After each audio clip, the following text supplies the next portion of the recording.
kasih Yang Mulia. Bismillahirrahmanirrahim. Assalamualaikum warahmatullahi wabarakatuh. Salam sejahtera, salam, Om Swastiastu, Namo Buddhaya, salam kebajikan. Yang Mulia Ketua Bapak Suhartoyo, Yang Mulia Saldi Isra, Yang Mulia Bapak Arif Hidayat, Yang Mulia Ibu Eni Nurbaningsih, Yang Mulia Bapak Daniel Yusmikpo, Yang Mulia Bapak Arsul Sani, Yang Mulia Bapak Guntur Hamzah, dan Yang Mulia Bapak Ridwan Mansur, Majelis Hakim Mahkamah Konstitusi yang kami hormati. Bapak Menko Bidang Pembangunan Manusia dan Kebudayaan, Bapak Menko Perekonomian, Bapak Ibu Menteri Sosial, Ketua Dewan Kehormatan Penyelenggara Pemilu, pimpinan, anggota, kuasa hukum KPU dan Bawaslu, serta para kuasa hukum dari paslon peserta Pilpres. Sehubungan dengan permintaan Mahkamah Konstitusi kepada Menteri Keuangan untuk dapat memberikan keterangan dalam persidangan perselisihan hasil pemilihan umum atau PHPU Presiden dan Wakil Presiden tahun 2024, perkenankanlah kami menyampaikan keterangan terkait dengan alokasi dan penyaluran anggaran perlindungan sosial sesuai dengan tugas dan fungsi Menteri Keuangan. Kami sungguh bersyukur dan mengaturkan terima kasih untuk kesempatan memberikan keterangan di forum Mahkamah Konstitusi yang mulia ini. Anggaran pendapatan dan belanja negara atau APBN adalah instrumen penting dan strategis serta penentu untuk mencapai cita-cita bernegara, dan oleh karenanya harus dikelola dan dijalankan dengan penuh tanggung jawab dengan tata kelola yang baik, transparan, dan akuntabel.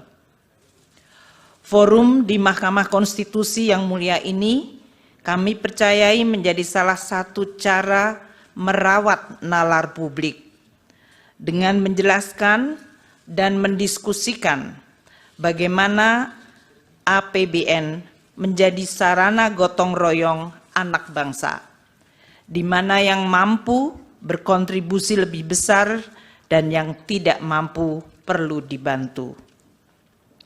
Melalui belanja publik termasuk subsidi, bansos, dan jaminan sosial, negara hadir menjalankan mandat merawat kehidupan bersama yang diharapkan menuju kesejahteraan yang berkeadilan.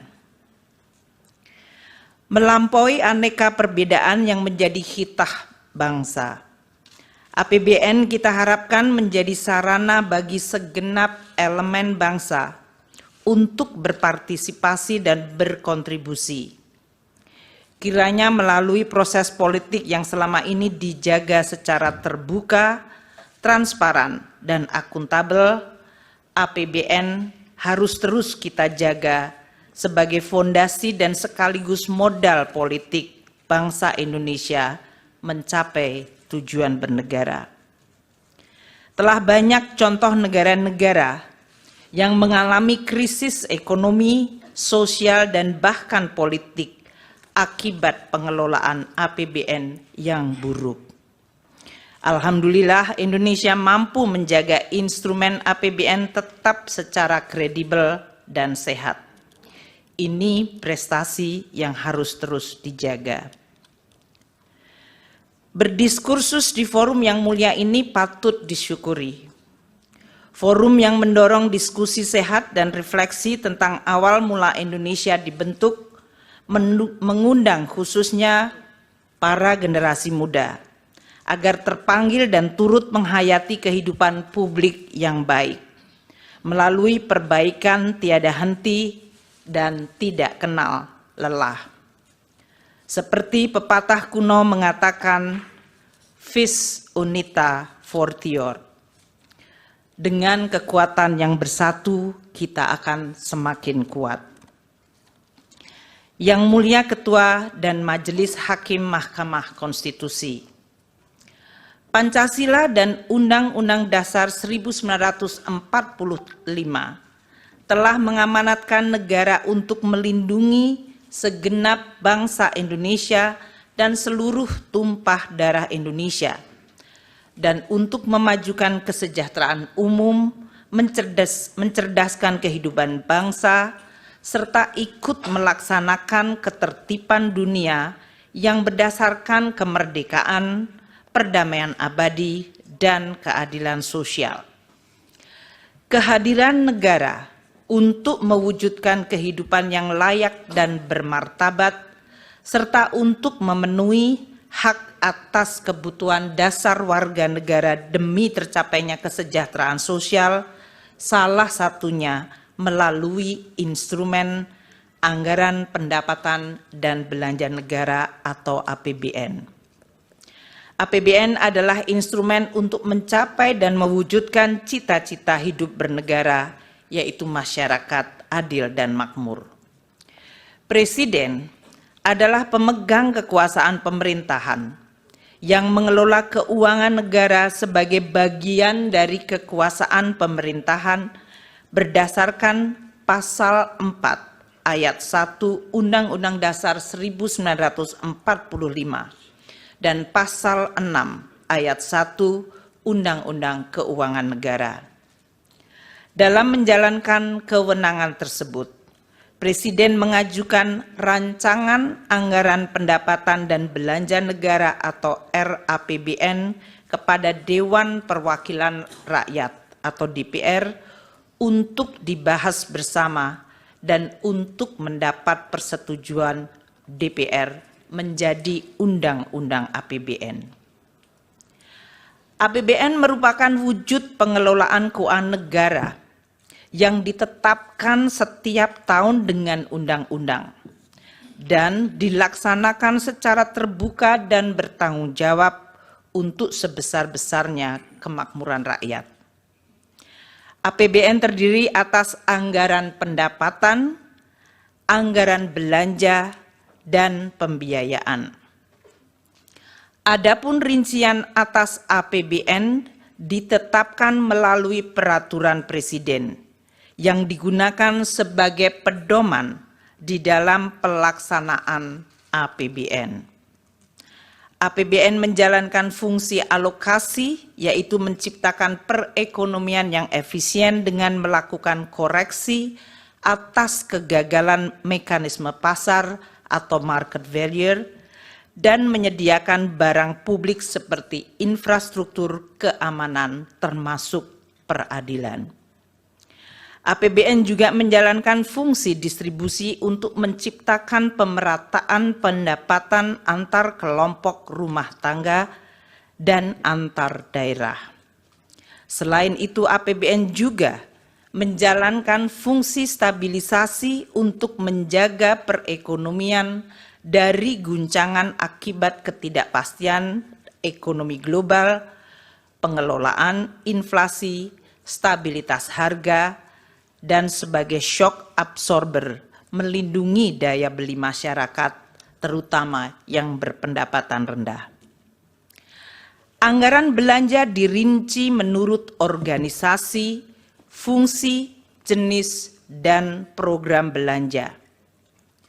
Belanja berdasarkan fungsi terdiri dari 11 fungsi, dari mulai fungsi pertahanan, ketertiban keamanan, kesehatan, pendidikan, perlindungan lingkungan hidup, perumahan, hingga fungsi ekonomi dan fungsi perlindungan sosial. Anggaran perlindungan sosial terdapat pada berbagai kementerian lembaga, di Bendahara Umum Negara atau BUN, dan di pemerintahan daerah Pemda termasuk desa melalui transfer ke daerah atau TKD. Yang Mulia Ketua dan Majelis Hakim Mahkamah Konstitusi, Dalam penjelasan pasal 8 ayat 2, huruf A angka 4, Undang-Undang APBN 2024, yaitu Undang-Undang nomor 19 tahun 2023, fungsi ekonomi diartikan sebagai belanja pemerintah pusat yang berdaya guna dalam mendorong pertumbuhan ekonomi dan menjaga daya beli masyarakat di bidang perdagangan, termasuk pengembangan usaha koperasi dan usaha mikro kecil menengah atau UMKM, ketenaga kerjaan, pertanian, kehutanan, kelautan, dan perikanan, bahan bakar dan energi, pertambangan, industri, konstruksi, transportasi, serta telekomunikasi dan informatika. Lebih lanjut, penjelasan dalam pasal 8 ayat 2 huruf A angka 11, Undang-Undang APBN 2024, fungsi perlindungan sosial merupakan belanja pemerintah pusat yang berdaya guna dalam memberikan pelayanan sosial, jaminan sosial, pemberdayaan sosial, penyuluhan sosial, dan bantuan sosial serta perlinsos lainnya untuk melindungi masyarakat dari kemungkinan terjadinya risiko sosial. Yang Mulia Ketua dan Majelis Hakim Mahkamah Konstitusi, penyusunan dan pembahasan bersama DPR serta penetapan anggaran pendapatan belanja negara sebagai undang-undang melalui siklus yang merupakan rangkaian kegiatan mulai dari perencanaan sampai dengan pertanggungjawaban APBN setiap tahun. Kami akan memberikan ilustrasi penyusunan APBN tahun 2024 ini. Siklus penyusunan dimulai sejak tahun sebelumnya, yaitu tahun 2023, dengan tahapan sebagai berikut.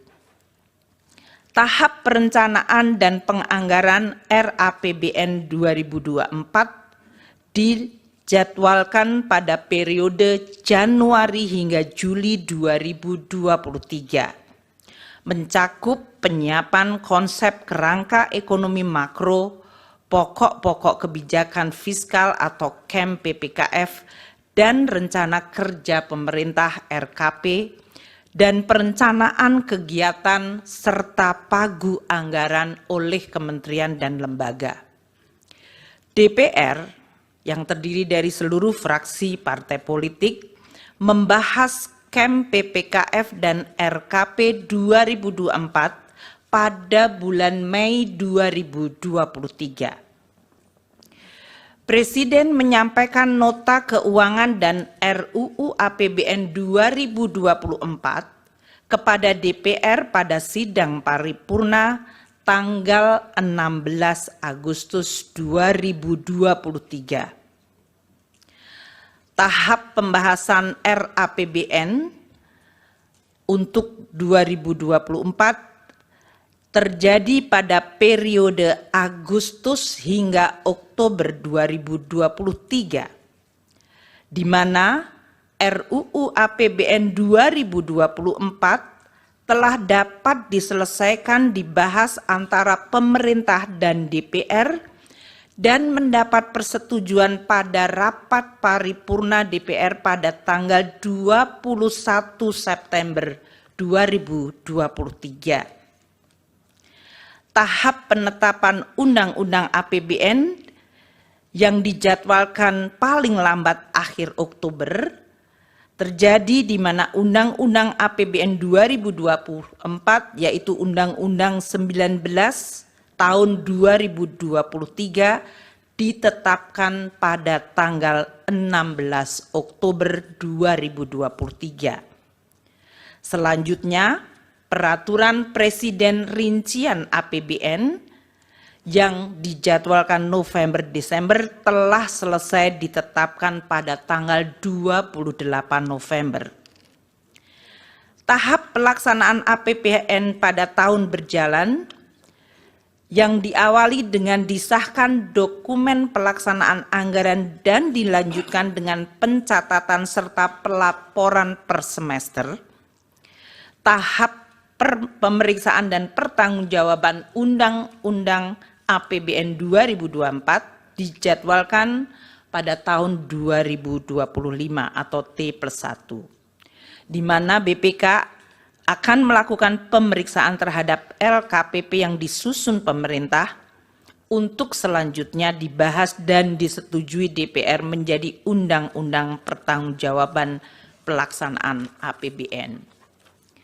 Kami menjelaskan ini untuk kemudian disandingkan proses lini masa penyusunan APBN tahun anggaran 2024 yang telah selesai pada tanggal 21 September 2023 dan diundangkan tanggal 16 Oktober 2023.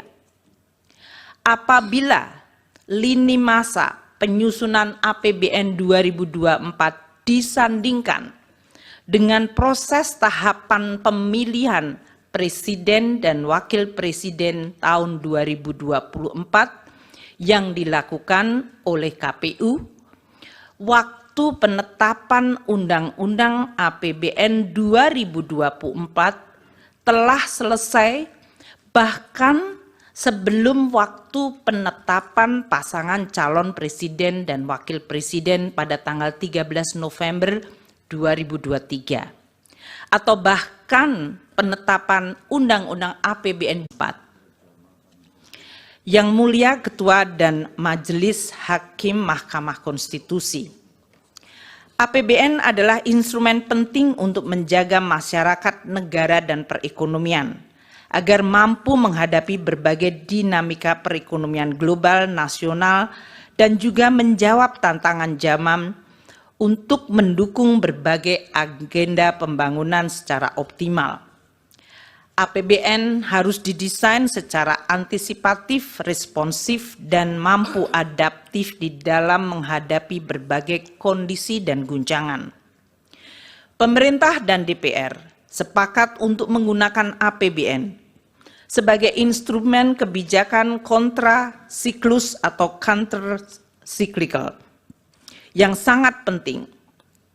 Misalnya pada saat terjadi guncangan hebat dan dahsyat akibat pandemi COVID-19, APBN telah berperan luar biasa secara efektif melakukan penanganan COVID-19 serta dampaknya melalui Program Pemulihan Ekonomi Nasional atau PCPEN. APBN juga bekerja sangat keras untuk menjaga momentum pemulihan ekonomi khususnya dalam penanganan dampak lanjutan atau scarring effect yang timbul akibat dari pandemi 19. Penyusunan APBN 2024 juga tetap menghadapi berbagai tantangan ketidakpastian perekonomian global seperti inflasi dan suku bunga tinggi di negara-negara maju, juga persaingan geopolitik, khususnya eskalasi perang Rusia dan Ukraina, dan proteksionisme yang meningkat, yang menyebabkan terganggunya rantai pasok pangan dan energi. Selain itu, terdapat tantangan domestik berupa peningkatan investasi yang harus terus dilakukan. Dampak dari El Nino dan cuaca buruk di berbagai daerah telah mengancam ketahanan pangan dan kesejahteraan masyarakat. Dengan mempertimbangkan berbagai kondisi di atas, pemerintah bersama DPR sepakat bahwa APBN 2024 harus optimis namun tetap waspada terhadap dinamika yang terjadi.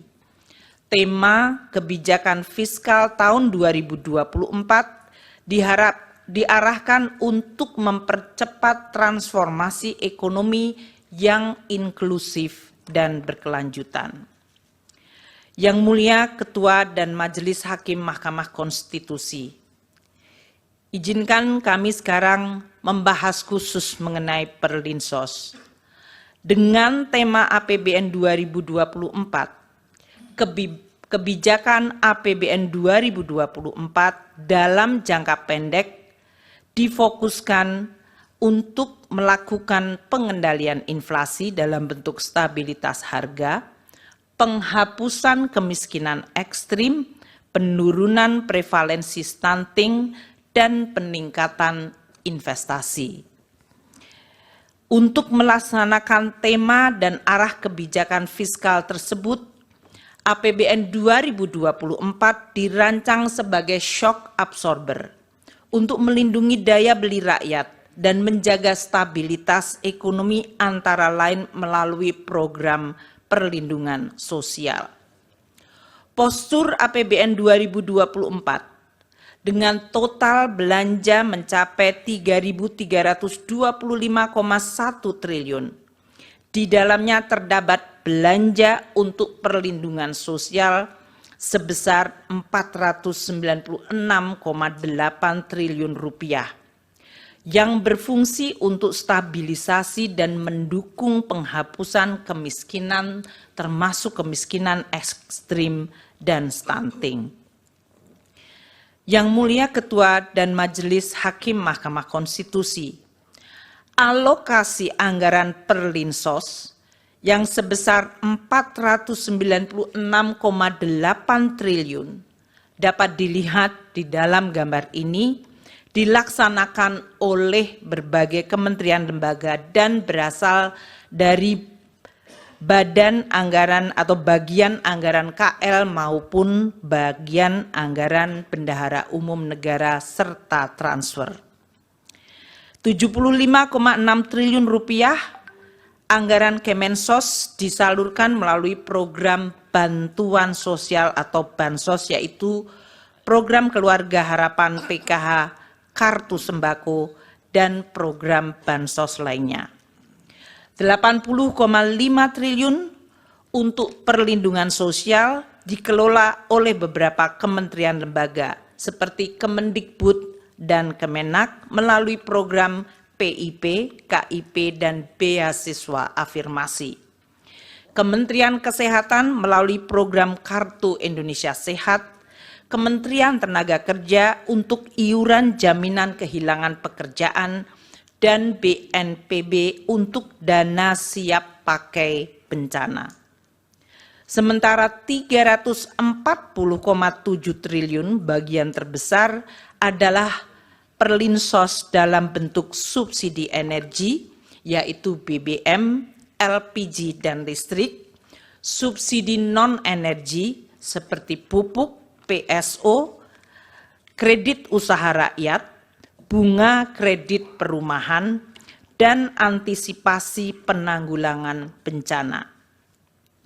Belanja Perlinsos yang disalurkan melalui Kementerian Pendidikan dan Kebudayaan dan Kementerian Agama mengalami kenaikan sebesar 7,47 triliun dibandingkan tahun 2023. Dikarenakan adanya kenaikan unit cost jenjang pendidikan menengah dan penambahan sasaran. Sementara belanja bansos selain PKH dan kartu sembako yang disalurkan oleh Kementerian Sosial mengalami kenaikan 1,23 triliun rupiah dikarenakan adanya kenaikan alokasi untuk bantuan makan lansia, bantuan untuk penyandang disabilitas, dan bantuan yatim piatu. Belanja subsidi yang disalurkan melalui bendahara umum negara atau non-KL mengalami kenaikan dengan adanya kenaikan alokasi subsidi pupuk dan subsidi bunga KUR. Dengan demikian dapat ditunjukkan bahwa anggaran perlindungan sosial untuk APBN 2024 di dalam rangka pengendalian inflasi, stabilitas harga, penghapusan kemiskinan sesuai target prioritas nasional. Di dalam APBN 2024 tidak terdapat perubahan yang signifikan pada anggaran bansos yang dikelola oleh Kementerian Sosial. Perubahan perlinsos yang dikelola oleh kementerian lembaga lain seperti Kemendikbud dan Kemenaker adalah akibat kenaikan unit cost dan penambahan penerima Kartu Indonesia Pintar Kuliah serta pembayaran program jaminan kehilangan pekerjaan dan bantuan iuran peserta pekerja bukan penerima upah. Dengan demikian tidak ada perubahan khusus pada tahun 2024 di dalam anggaran bansos maupun perlinsos kecuali perubahan yang telah disampaikan. Yang Mulia Ketua dan Majelis Hakim Mahkamah Konstitusi, izinkan kami menjelaskan realisasi penggunaan anggaran perlinsos sampai dengan Februari 2024 yang dalam hal ini dianggap sesuai dengan lini masa pemilu Capres dan Cawapres serta pemilihan legislasi pada Februari. Realisasi bansos mencapai sebesar 12,8 triliun sampai dengan Februari 2024. Untuk penyaluran program Keluarga Harapan bagi 10 juta keluarga penerima manfaat dan kartu sembako bagi 18,7 juta keluarga penerima manfaat.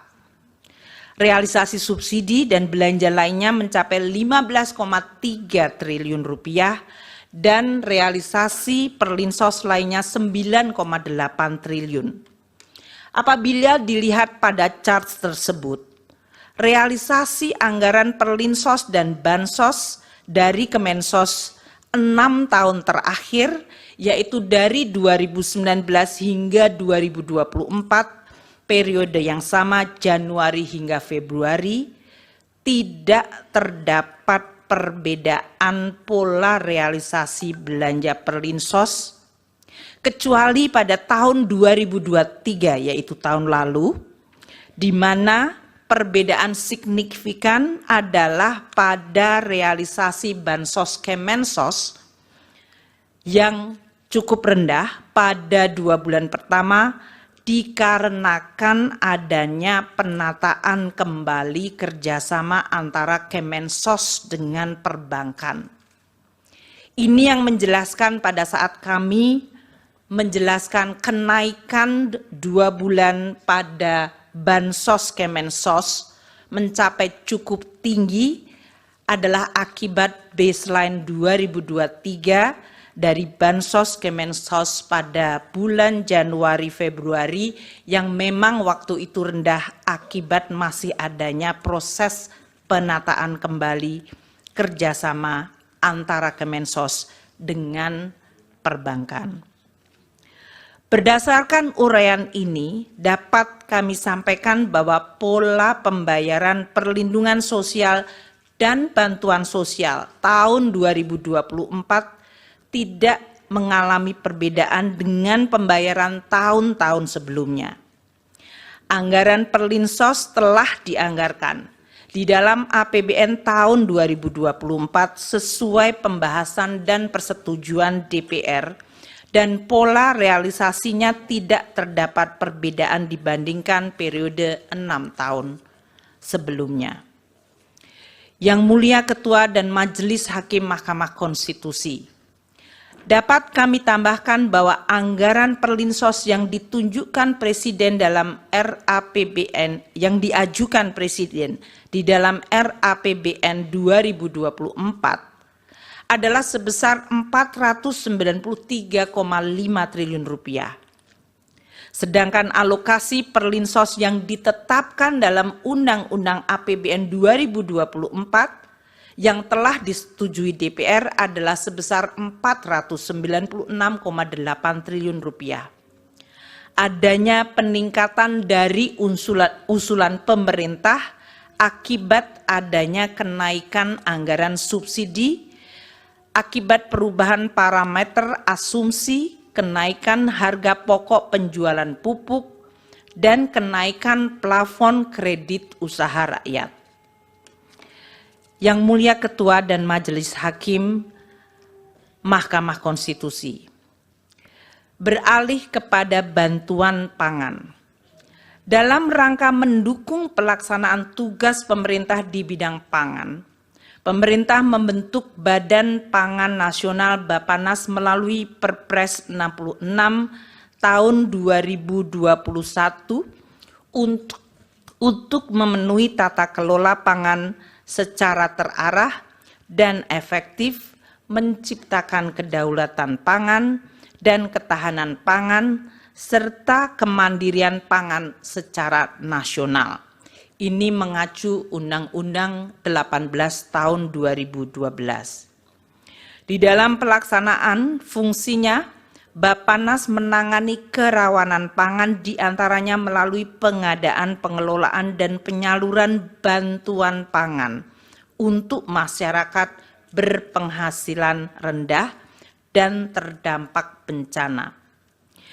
Penyaluran bantuan pangan yang dilakukan melalui Bappenas bukan merupakan bagian dari perlindungan sosial, namun ditujukan untuk penguatan ketahanan pangan dan stabilitas harga pangan.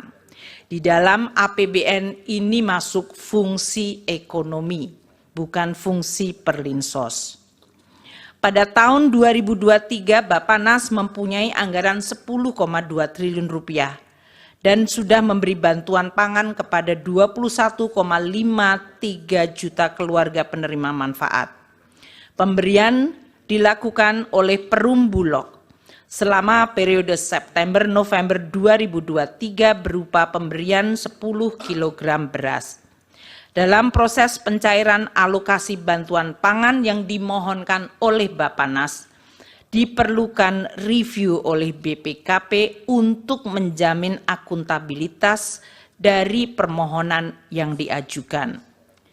Sedangkan untuk tahun 2024, Bappenas memiliki anggaran sebesar 6,71 triliun rupiah atau justru turun 30% dari anggaran 2023. Yang Mulia Ketua dan Majelis Hakim Mahkamah Konstitusi, pelaksanaan dan pengelolaan APBN dihadapkan pada tantangan perekonomian yang terus berubah secara dinamis. Tantangan tersebut dapat dipicu oleh tensi geopolitik yang berdampak pada volatilitas harga komoditas, terjadinya inflasi tinggi dan suku bunga tinggi atau higher for longer yang mengakibatkan tekanan pada nilai tukar dan perlambatan pertumbuhan ekonomi. Di sisi lain, APBN sebagai instrumen andalan yang penting harus terus dijaga agar tetap sehat, kredibel, dan sustainable. Oleh karena itu, APBN di dalam pelaksanaannya harus terus dikelola secara dinamis, agar tetap bisa terjaga dan efektif menjaga stabilitas ekonomi dan melindungi rakyat, serta mendukung proses pembangunan berkelanjutan. Pengelolaan APBN yang dinamis tersebut dilakukan melalui penyesuaian-penyesuaian seperti dilakukannya refocusing belanja, atau bahkan pernah dilakukan pemotongan belanja seperti pada saat menghadapi guncangan pandemi COVID-19. Penyesuaian yang lebih ringan dilakukan melalui proses automatic adjustment sebesar 5% dari belanja kementerian lembaga. Hal ini untuk mendorong penajaman prioritas belanja kementerian lembaga tanpa mengorbankan target capaian prioritas KL. Hal ini diatur dalam Undang-Undang Nomor 19 2023 tentang APBN 2024 Pasal 28 Ayat 1 huruf E dan penjelasannya. Automatic adjustment bermanfaat untuk juga menambah daya tahan APBN di dalam menghadapi berbagai kemungkinan dinamika global dan nasional. Yang Mulia Ketua dan Majelis Hakim Mahkamah Konstitusi, APBN yang sehat, kredibel, dan berkelanjutan adalah fondasi penting bagi kehidupan berbangsa dan bernegara dalam sistem demokrasi yang terbuka dan transparan. APBN juga menjadi instrumen check and balance yang sehat bagi rakyat untuk dapat mengevaluasi cara kerja dan hasil kerja pemerintah. Sebagai instrumen kebijakan yang begitu penting, APBN akan terus dijaga bersama dengan tata kelola yang baik, secara amanah dengan integritas dan profesionalisme yang tidak boleh dikompromikan. APBN adalah alat penting bagi semua generasi bangsa, baik generasi hari ini maupun generasi yang akan datang, di dalam mencapai cita-cita bersama, yaitu terwujudnya gemah ripah loh jinawi toto tentrem kerto raharjo, baldatun toibatun warobun ghafur, negeri yang damai, adil, makmur, dan sejahtera. Demikianlah penjelasan kami yang kami sampaikan, dan atas perhatian Yang Mulia Ketua dan Majelis Hakim Mahkamah Konstitusi, kami ucapkan terima kasih. Wassalamualaikum warahmatullahi wabarakatuh. Om Santi Santi Santi Om.